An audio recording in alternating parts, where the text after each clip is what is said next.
Hi guys, you are watching pharmacist the official YouTube channel और आप देख रहे हैं जी फार्मास्यूटिक्स वन लेक्चर सीरीज़, जिसमें हम जनरल, फिजिकल और डिस्पेंसिंग कुछ थोड़ा पोर्शन हमारे सिलेबस में शामिल है। बी कैटेगरी के अंदर फार्मेसी टेक्नीशियन के सिलेबस के अंदर पार्ट 1 यानी फर्स्ट ईयर के बारे में हम पढ़ रहे हैं। तो लेक्चर सीरीज़ है तो इसलिए तकरीबन 15 लेक्चर अपलोड हो चुके हैं। आप ये भी जाके देख सकते हैं, इनका नंबर और टाइटल जो है वो आपके सामने है। तो आए आज लेक्चर नंबर 16 को देखते हैं। आपने थंबनेल में तो देख लिया होगा कि हम लेक्चर नंबर 16 के अंदर पेरेंटल प्रिपरेशन पढ़ने जा रहे हैं। आए इन्हें देखते हैं। सबसे पहले हम देख लेते हैं कि आज की सब हेडिंग क्या है, किस मुद्दे पे आज हम रोशनी डालने जा रहे हैं। सबसे पहले डेफिनेशन देखेंगे पेरेंटल प्रिपरेशन की, एडवांटेज डिसएडवांटेज देखेंगे, फार्मूलेशन देखेंगे, बनाते कैसे हैं, मैन्युफैक्चरिंग देखेंगे, पैकेजिंग देखेंगे, स्टोरेज देखेंगे। आए स्टार्ट करते हैं जी। सबसे पहले डेफिनेशन से, पेरेंटल प्रिपरेशन, इनका दूसरा नाम इंजेक्टेबल भी हम इन्हें कहते हैं। तो इंजेक्टेबल्स या पेरेंटल प्रिपरेशन जो हैं वो क्या होती हैं, नंबर एक उनकी क्वालिटी को स्टीराइल होती हैं, यानी कि जरासीम से फ्री होती हैं, कोई भी लिविंग माइक्रोऑर्गेनिज्म उनके अंदर मौजूद नहीं होता। नंबर दो, पायरोजन फ्री होते हैं, यानी कि वो पायरोजन क्या होते हैं, वो स्पेसिफिक माइक्रोऑर्गेनिज्म जो बुखार करते हैं उन जरासीमों को हम पायरोजन कहते हैं। तो पायरोजन फ्री भी होते हैं, यानी कि वो हर तरह के जरासीम से जो है वो सोल्यूशन जो है वो पाक होता है। सोल्यूशन भी हो सकता है, सस्पेंशन भी हो सकता है, यानी इंजेक्शन हमारे पास दो टाइप के हो सकते हैं। या तो वो सोल्यूशन होंगे, यानी एक सोल्यूट होगा जो कि ड्रग है और सॉल्वेंट के अंदर वो मिक्स होगा, या सस्पेंशन मतलब कि ड्रग के पार्टिकल्स जो नॉन सोलुबल सॉल्वेंट के अंदर सस्पेंड होंगे। तो अब सस्पेंशन के अंदर आगे हम बात करें तो वो एक्वस व्हीकल भी हो सकता है और ऑयली व्हीकल भी हो सकता है। जारी बात है, यानी कि हम दोनों के अंदर सोल्यूशन और सस्पेंशन दो हमारे पास जो है मेन इसकी कैटेगरीज बनेंगी। तो अगर आपसे क्वेश्चन आ जाए कि इंजेक्टेबल या पेरेंटल प्रिपरेशन क्या होती है, आप सोल्यूशन और सस्पेंशन दोनों में से कुछ भी हो सकता है। और अगर व्हीकल की बात आ जाए तो ये एक्वस व्हीकल भी हो सकता है और जो है वो ऑयली व्हीकल भी हो सकता है। अब हम बनाते इसे किस लिए, ऐसे बनाते हैं कि हम इस चीज़ को जो इंजेक्टेबल बन गई इसको बॉडी के अंदर इंट्रोड्यूस करें, किसके ज़रिए, बाय इंजेक्शन, यानी इंजेक्शन लगा के। जैसे मिसाल हमने पढ़ा ना, oral route of drug administration के अंदर हम मुंह के जरिए खाते हैं, नेजल रूट के जरिए, नाक के जरिए हम दवाई को खींचते हैं। तो ये हमारे पास इसका जो जरिया है लेने का वो इंजेक्शन है। इंजेक्शन के अंदर हम इसको फिल करेंगे और इंजेक्शन लगाएंगे। तो ये हमारे पास पेरेंटल प्रिपरेशन। ओवरऑल क्या है कि ये इंजेक्टेबल्स क्या होते हैं, ये स्टीराइल है, हर तरह के जरासीम से पाक हैं, स्पेशली पायरोजन से भी फ्री हैं, यानी कि बुखार नहीं होगा इनसे, और सोल्यूशन भी हो सकते हैं, सस्पेंशन भी हो सकते हैं। ड्रग जो ड्रग हमारे पास है वो सोल्यूशन फॉर्म में, सस्पेंशन में एक्वस और ऑयली व्हीकल, और अब बॉडी के अंदर हम इसको इंट्रोड्यूस करवाते हैं थ्रू इंजेक्शन। अब क्योंकि हमें इस प्रिपरेशन को बॉडी के इंटरनल पार्ट के अंदर डायरेक्ट यानी कि करवाना होता है। अब इसके अंदर हमारे पास मुख्तलिफ हैं, IM है, IV है। तो IM इंट्रामस्कुलर होता है कि मसल के अंदर, पट्टे के अंदर जो टीका लगता है उसे IM कहते हैं। IV मतलब वेन के अंदर, इंट्रावेनस यानी वेन के अंदर जो है वो इंजेक्शन लगता है उसे IV कहते हैं, और जो पट्टे के अंदर वो IM। अब चाहे वो वेन के अंदर लग रहा है या पट्टे के अंदर लग रहा है तो बॉडी के इंटरनल पार्ट तक जा रहा है। तो जब वो बॉडी के इतने इंटरनल पार्ट तक जा रहा है तो हम क्या करेंगे कि उसे स्टीराइल बनाएंगे, हर तरह के माइक्रोब से हम उसको फ्री रखेंगे, माइक्रोबियल प्रोडक्ट से उसे फ्री रखेंगे, जैसे टॉक्सिन हो गया, पायरोजन हो गया। टॉक्सिन का क्या मतलब कि जो टॉक्सिक इफेक्ट प्रोड्यूस करे, पायरोजन मतलब जो बुखार करे, मस्ट बी फ्री, और उसके अंदर कोई डस्ट पार्टिकल नहीं होना चाहिए, जो है वो फाइबर कोई नहीं होना चाहिए, एयर का बबल नहीं होना चाहिए। जो कि अगर हम IV इंजेक्शन लगाएं और उसके अंदर एयर का बबल मौजूद हो, या IM के अंदर एयर का बबल मौजूद हो, तो वो बड़े ट्रबल क्रिएट करता है। और आइसोटोनिक होना चाहिए, मतलब हमने अब बॉडी के अंदर लगाना है ना, अगर हम वेन के अंदर लगा रहे हैं तो ब्लड की एक खास pH है, एक खास उसका जो है वो सोल्यूशन पैटर्न है। तो इसको बॉडी के जो बॉडी फ्लूइड है उसके साथ आइसोटोनिक होना चाहिए, चाहे वो IM यानी पट्टे में लगे या वेन के अंदर लगे। तो जो इंजेक्टेबल्स हैं वो क्या है, ऑलवेज मस्ट बी आइसोटोनिक, यानी बॉडी के साथ सेम उनका टेक्सचर हो। और मल्टीपल डोज अगर आप बना रहे हैं इंजेक्शन की तो उनके अंदर प्रेजर्वेटिव भी हर हाल में हमने शामिल करना है। सिंगल डोज पे तो हम डिसाइड करेंगे ना कि अगर हमने सिंगल डोज भी ज्यादा अरसे तक रखनी है तो उसके अंदर प्रेजर्वेटिव हम डालेंगे, 2-2 साल तक एक्सपायरी होती है तो प्रेजर्वेटिव उसके अंदर मौजूद होते हैं। लेकिन अगर मल्टीपल डोज है तो उसके अंदर तो श्योर शॉर्ट है कि हमने हर हाल में प्रेजर्वेटिव डालने हैं। अब मैं यहाँ थोड़ा सा आपको डिफरेंस समझाना चाहूंगा ताकि आप बेसिक फार्मास्यूटिक्स को पकड़ सकें और कभी भी जो है ना आपके पाँव जो है वो लड़खड़ा ना जाए डिफरेंट कॉन्सेप्ट को लेते हुए। अब हमने यहाँ बार बार फोकस किया कि स्टीराइल होना चाहिए, फ्री फ्रॉम माइक्रोब। हमारे ज़हन में फौरन ही दूसरा सवाल आता है कि क्या जो ओरल रूट है उसके जरिए हम टैबलेट कैप्सूल खाते हैं क्या वो पायरोजन फ्री नहीं होते, क्या वो माइक्रोऑर्गेनिज्म फ्री नहीं होते?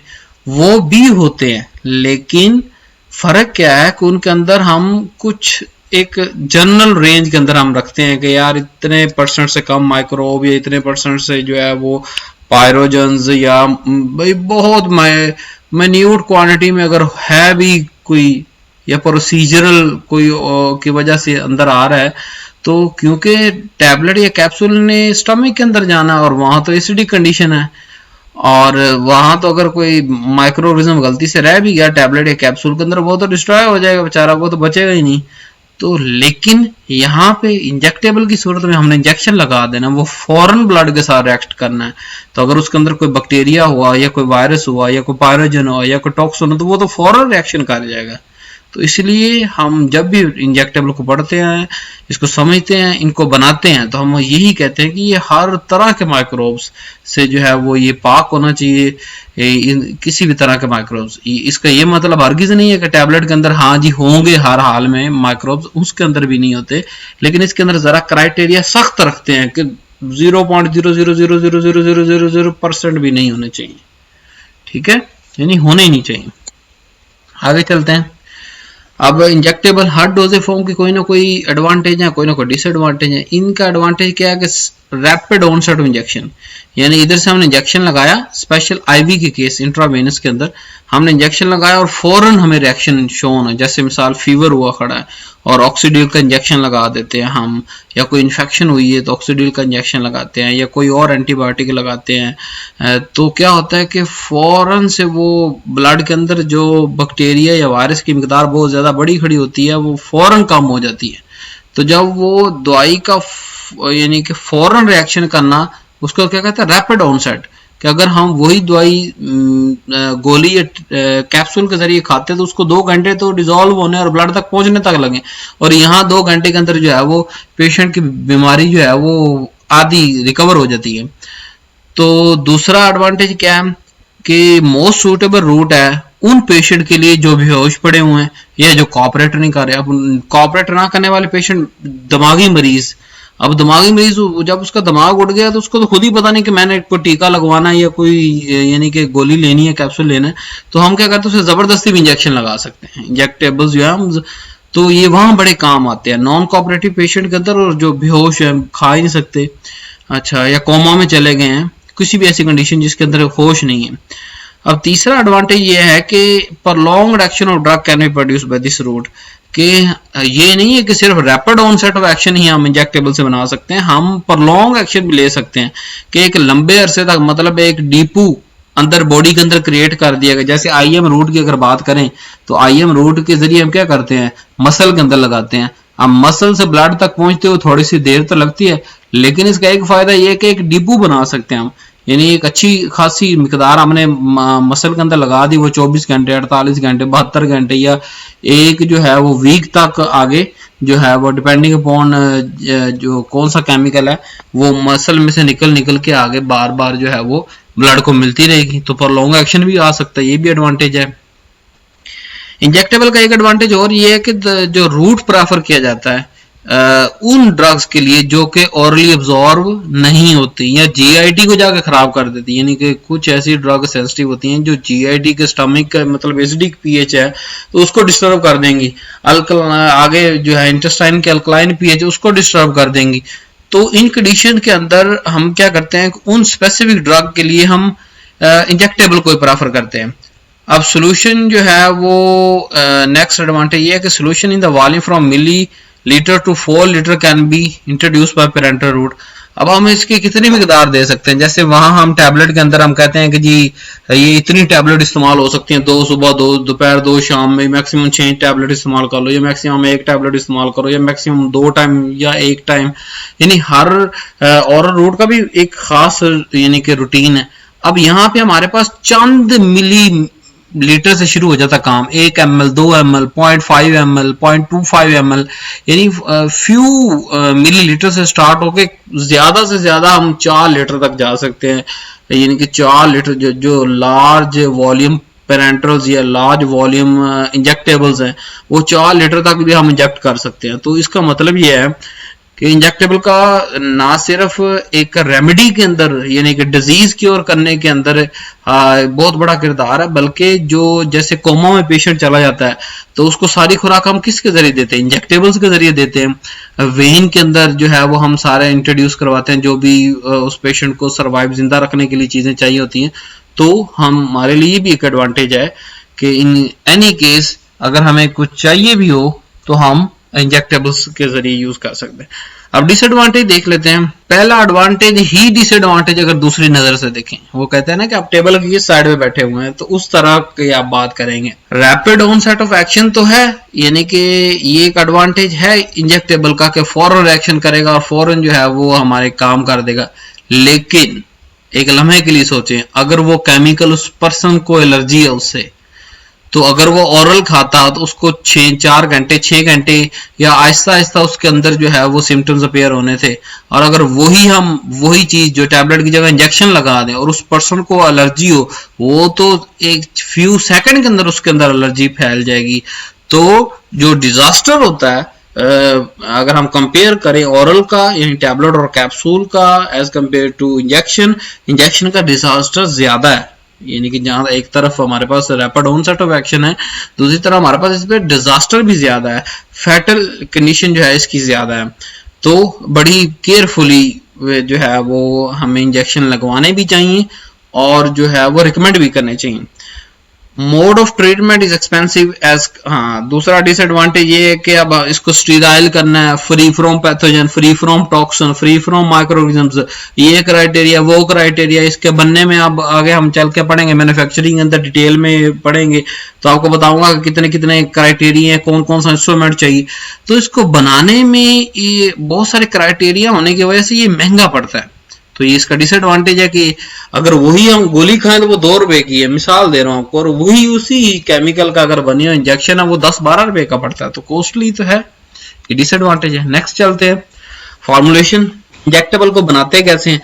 सबसे पहले मैंने आपको कहा ये सोल्यूशन होगा या सस्पेंशन, इसका मतलब कोई ना कोई व्हीकल होगा। व्हीकल भी आपको पढ़ा दी मैंने, कहा एक वाटर होगा या ऑयल होगा। तो ज्यादातर व्हीकल जो है हमारे पास वो क्या होता है, डिसॉल्व होता है, यानी सोल्यूशन बनाता है या सस्पेंड हो जाता है। और हमारे पास वाटर, यानी वाटर के अंदर या ड्रग वो डिसॉल्व हो जाएगी या सस्पेंड हो जाएगी, तो वो हमारे पास इंजेक्टेबल तैयार हो जाएगा।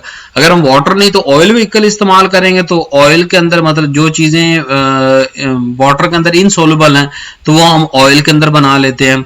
और ऑयल के अंदर बनाने से एक और चीज ये भी होती है कि प्रोलॉन्ग ड्यूरेशन ऑफ एक्शन आ जाता है ड्रग का।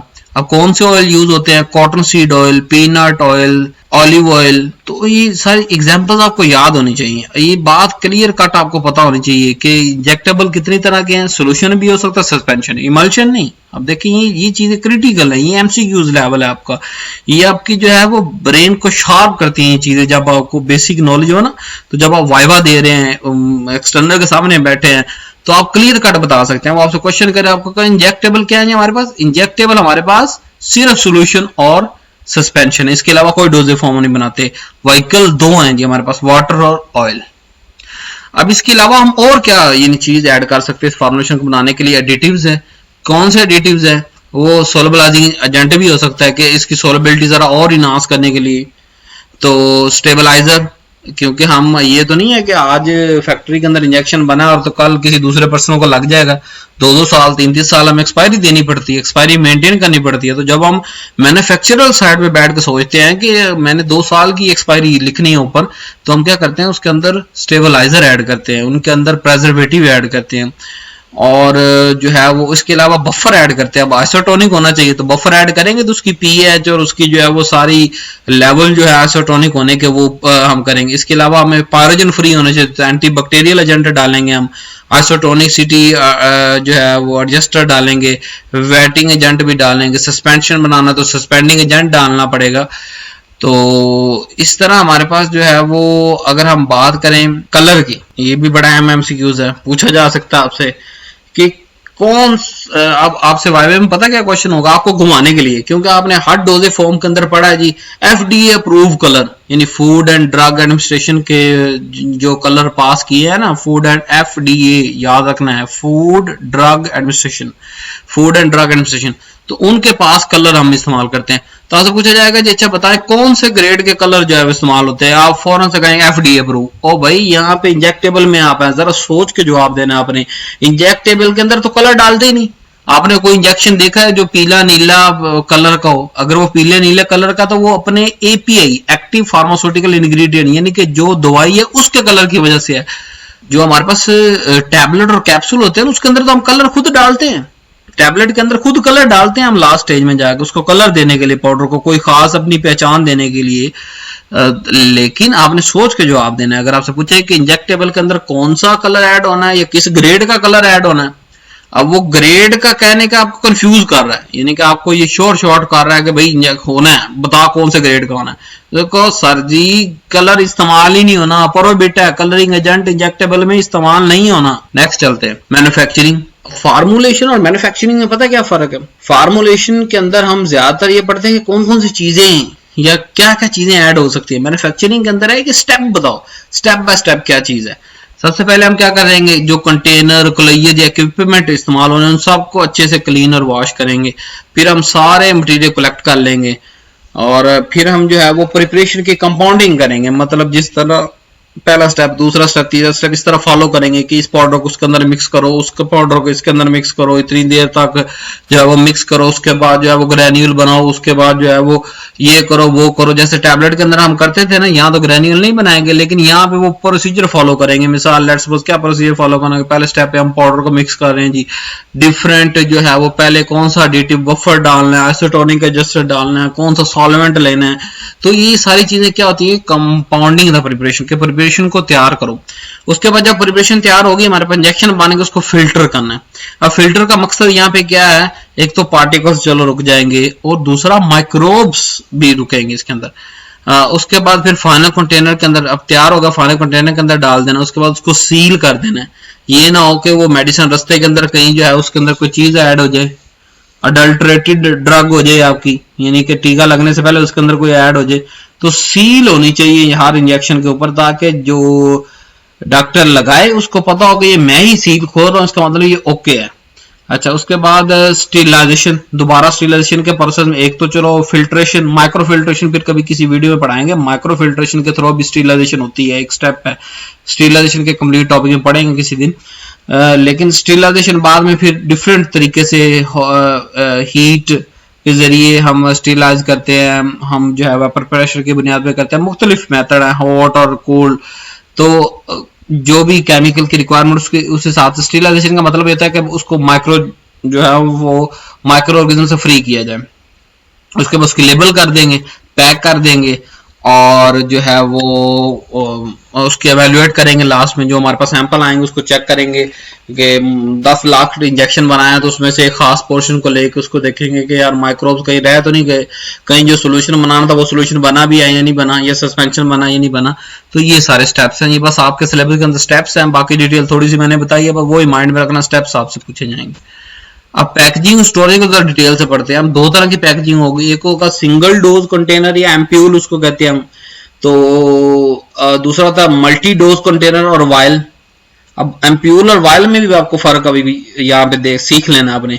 एम्प्यूल हमेशा उस इंजेक्शन को हम कहेंगे जिसके अंदर एक डोज है, चाहे वो 1 ml 2 ml 4 ml जितनी भी है, वो एक दफा में अगर इस्तेमाल होगी, वॉल्यूम पे हम बात नहीं करेंगे, हम उसकी यूज पे बात करेंगे। अगर वो एक दफा में इस्तेमाल हो रही है उसको एम्प्यूल कहेंगे हम, लेकिन अगर वो एक से ज्यादा दफा इस्तेमाल हो रही है उसी इंजेक्टेबल को वायल कहेंगे हम, ठीक है। तो अगर हमारे पास सिंगल डोज कंटेनर या एम्प्यूल है तो container holding a quantity of sterile intended for parental administration, single dose के लिए, और वो एक दफा ओपन होगी तो दोबारा रीसील हम उसको नहीं कर सकते।